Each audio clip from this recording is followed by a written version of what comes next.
Trump America में रह रहे हैं, अवैध प्रवासी से बदला ले रहे हैं। पिछले चुनाव में हार के कारण अवैध प्रवासी को मानते हैं अमेरिका में अवैध तरीके से रह रहे भारतीयों की 5 फरवरी को अमृतसर के श्री गुरुदास मान अंतर्राष्ट्रीय हवाई अड्डे पर लैंडिंग की गई। इस बात की चर्चा देश के हर कोने में हो रही है। अमेरिकी सैन्य विमान C-17 में 13 बच्चों समेत 104 अवैध प्रवासी सवार थे। अब इसको लेकर असदुद्दीन ओवैसी ने भी सवाल उठाए हैं। दरअसल AIM प्रमुख और सांसद असदुद्दीन ओवैसी ने कहा कि 2022 की प्यू रिसर्च की रिपोर्ट के अनुसार अमेरिका में भारत के 6 लाख से भी ज्यादा लोग बिना दस्तावेज के रह रहे हैं। ये लोग जब यहाँ आएंगे तब सरकार उनके लिए क्या करेगी, यह इन्हें देश को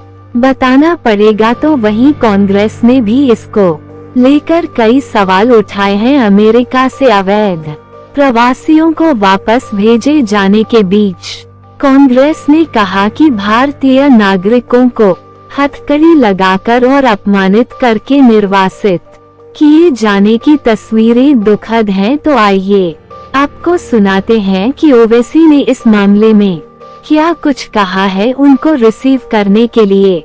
और यह बात बताता है कि भारत में अनएम्प्लॉयमेंट कितना है। नौजवानों में 45 पर यूथ अनप्लॉयड है, इसीलिए इन सब एजेंट से ठग दिए जाते हैं। तकाली उठाते हैं, 8-10 कंट्रीज क्रॉस करके जाते हैं। तो ये तो यहाँ की सरकार को बताना पड़ेगा। मोदी सरकार को अनएम्प्लॉयमेंट बढ़ के क्यों है। तीसरी बात यह है कि अभी भी यूएस में 2022 की की रिपोर्ट है 6,75,000 भारत के नागरिक अनडॉक्यूमेंटेड इमिग्रेंट है और फाइनल लिस्ट में अभी 18,000 लोग हैं। तो ये सब जब लोग यहाँ पर आएंगे, एक तो रेमिटेंस का नुकसान भी होगा, दूसरा उनके लिए सरकार क्या करेगी यह इनको देश को बताना पड़ेगा। और फिर यह जो पूरे बीजेपी का हर नेता बोलता है वो मोदी जी ने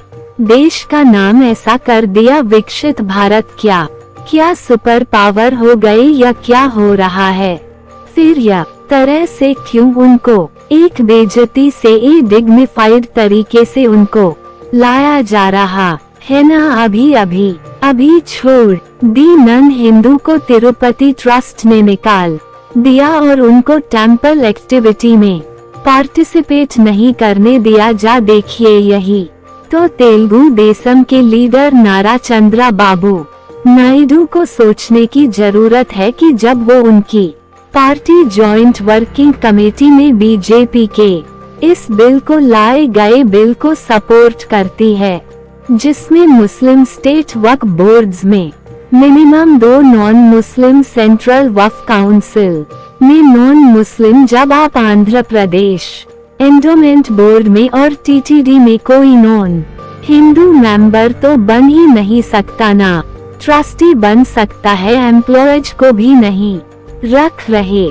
तो फिर वही फॉलो करिए नाना। यहाँ पर आप क्यों बीजेपी का सपोर्ट कर रहे हैं। नारा चंद्रबाबू नायडू जब TTD के लिए नॉन हिंदू का रहना बड़ी गलत बात है, तो फिर एक नॉन मुस्लिम का स्टेट वक्फ बोर्ड मेंबर रहने का जो प्रोविजन बीजेपी कर रही है वो क्या बुरी बात नहीं है। ये तो डगली पॉलिसी है, हिपोक्रिट्स बिल्कुल है। बताते चले कि अमेरिका से डिपोर्ट किए गए भारतीयों को लेकर विमान C-17 बुधवार को अमृतसर के श्री गुरु रामदास इंटरनेशनल एयरपोर्ट पर लैंड हुआ। विमान ठीक अमृतसर एयरपोर्ट पर एविएशन क्लब की तरफ लैंड करवाया गया। आपको ये भी बता दें कि जितने भी लोगों को अब अमेरिका की ओर से वापस भेजा जा रहा है वो सभी एजेंटों के जरिए डॉन की लगवा करा जाते हैं। इस तरह एजेंट प्रति व्यक्ति 35 से रुपए लाख लेते हैं और इन सभी लोगों को मैक्सिको, पनामा आदि के जंगलों के जरिए अमेरिका में गैर कानूनी तरीके से प्रवेश कराया जाता है।